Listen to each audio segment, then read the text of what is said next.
Perkenalkan, nama saya Alfa Joshua Atonis, NIM 2103010178, kelas D semester 2. Materi pertama yaitu organisasi dan lingkungannya. Pengertian organisasi. Organisasi berasal dari bahasa Yunani organo yang artinya alat atau instrumen. Organisasi dipandang sebagai tool atau alat mekanisme yang digunakan untuk membantu mencapai tujuan. Aliran-aliran dalam perkembangan organisasi ada beberapa bagian. Yang pertama adalah aliran klasik. Aliran klasik adalah aliran yang memandang organisasi sebagai sistem hubungan dari pembagian kerja. Yang kedua adalah aliran hubungan manusia. Aliran hubungan manusia adalah perspektif baru tersebut bahwa organisasi aktivitas dalam bekerja tidak hanya dipengaruhi oleh faktor-faktor formal tetapi juga oleh faktor-faktor seperti motivasi dan sosial. Aliran ketiga adalah aliran sistem. Aliran sistem dibagi menjadi 3 bagian. Yang pertama, menekankan pentingnya lingkungan di mana organisasi tersebut hidup. Yang kedua, organisasi terdiri dari sub-subsistem.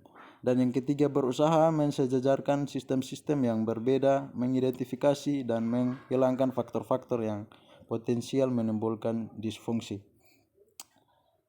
Yang berikut unsur-unsur organisasi dibagi menjadi beberapa bagian. Yang pertama adalah anggota organisasi.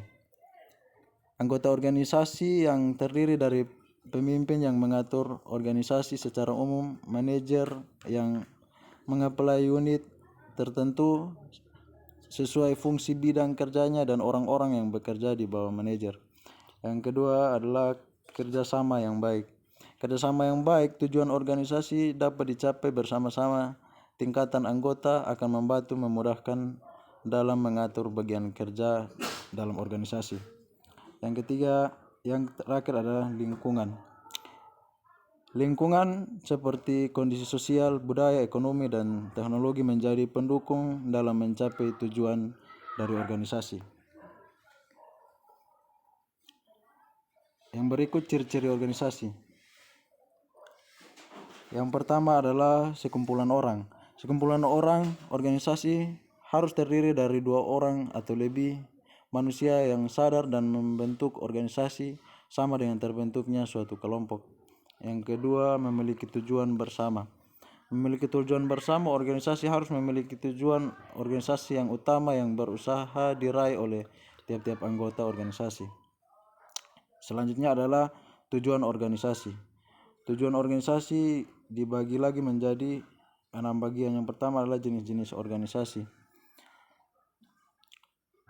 Jenis-jenis organisasi yang pertama, organisasi formal atau legal, yaitu organisasi yang terdaftar dan diakui serta memiliki landasan hukum tertentu, misalnya organisasi pemerintahan, perusahaan negara, partai politik, organisasi masyarakat atau ormas, lembaga internasional atau institusi pendidikan.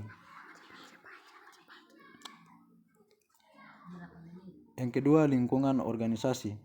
Segala aktivitas atau komponen yang mempengaruhi input, output, ekosistem, pendapatan, dan keberlangsungan organisasi baik pengaruh dari dalam maupun dari luar. Faktor-faktor lingkungan yaitu ada internal dan eksternal. Materi kedua adalah perubahan organisasi. Pengertian perubahan organisasi menurut para ahli yaitu yang pertama menurut Hatch 1997, yang kedua menurut Desplans 2005, jenis perusahaan organisasi perubahan tidak terencana. Yang kedua, perubahan terencana. Penyebab perubahan organisasi yaitu ada faktor internal dan faktor eksternal. Penghalang perubahan organisasi ada 2 halangan. Level perubahan organisasi, perubahan makroevolusioner, dan perubahan politis. Jenis perubahan organisasi menurut Kotter. Yang pertama adalah restrukturisasi, rekayasa ulang, penyusunan strategi kembali, akuisisi, dan persampingan. Aktor yang memainkan peran dalam perubahan menurut Barger 1994, yaitu pertama agen perubahan, manajer perubahan, fasilitator perubahan, penghalang perubahan, dan penantang perubahan. Pandangan perubahan dalam organisasi yang pertama adalah pandangan kekuasaan dan politik, dan kedua adalah pandangan perubahan. Materi ketiga, budaya organisasi. Pengertian budaya organisasi, suatu karakteristik yang berada di suatu kelompok dan digunakan sebagai tuntutan mereka dalam perilaku serta membedakan dari kelompok lain. Yang kedua adalah pengertian budaya organisasi menurut para ahli.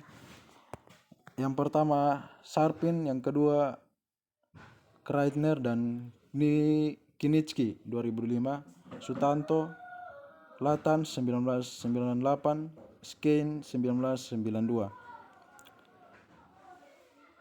Scarpin, menurut Scarpin 1995, pengertian budaya organisasi adalah suatu sistem nilai, kepercayaan, dan kebiasaan dalam suatu organisasi yang saling berinteraksi dengan struktur sistem formalnya untuk menghasilkan norma-norma perilaku organisasi. Selanjutnya adalah asumsi dasar mengenai teori budaya organisasi. Asumsi terhadap nilai organisasi, asumsi terhadap simbol budaya organisasi. Ketiga adalah asumsi terhadap budaya yang bervariasi. Fungsi budaya organisasi yang pertama, meningkatkan rasa kepemilikan, alat untuk mengukur organisasi.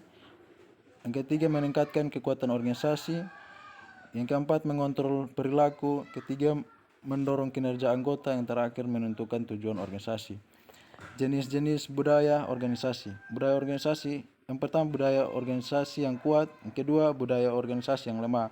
Contoh budaya organisasi, yang pertama kerapian administrasi, kedisiplinan, inovasi, pembagian wewenang yang jelas. Materi yang keempat adalah mengelola materi organisasi. Proses pengolahan SDM organisasi, yang pertama manajemen yang fleksibel, strategi sumber daya manusia. Manajemen mengharapkan inisiatif sumber daya manusia. Pengembangan manajemen mengasumsikan kepentingan baru. Yang berikut fungsi sumber daya manusia. Sistem informasi memiliki aplikasi baru. Staf sumber daya manusia memiliki kemampuan yang lebih luas. Selanjutnya, tips mengelola sumber daya manusia yang efektif. Ada 5 bagian.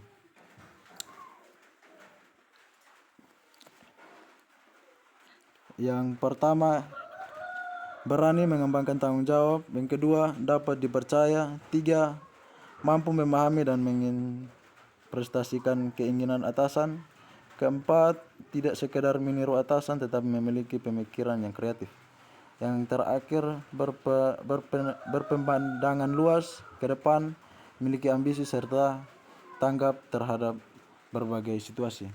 Materi kelima, kelompok dan komite dalam organisasi. Pengertian kelompok menurut para ahli yaitu yang pertama Mulyana 2007, De Vito 2002, Syamsu dan kawan-kawan 1999, Slamet 2003, dan sejarah kelompok, kehidupan kelompokan berdasarkan pandangan tradisional, kehidupan kelompok berdasarkan pandangan modern.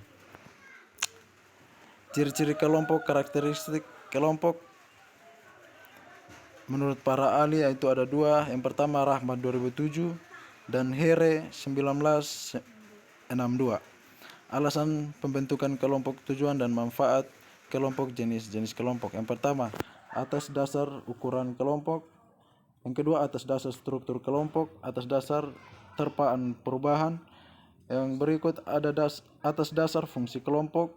Berikut antara dasar hubungan di antara anggota, atas dasar identifikasi diri, atas dasar keanggotaan kelompok, atas dasar pola interaksi.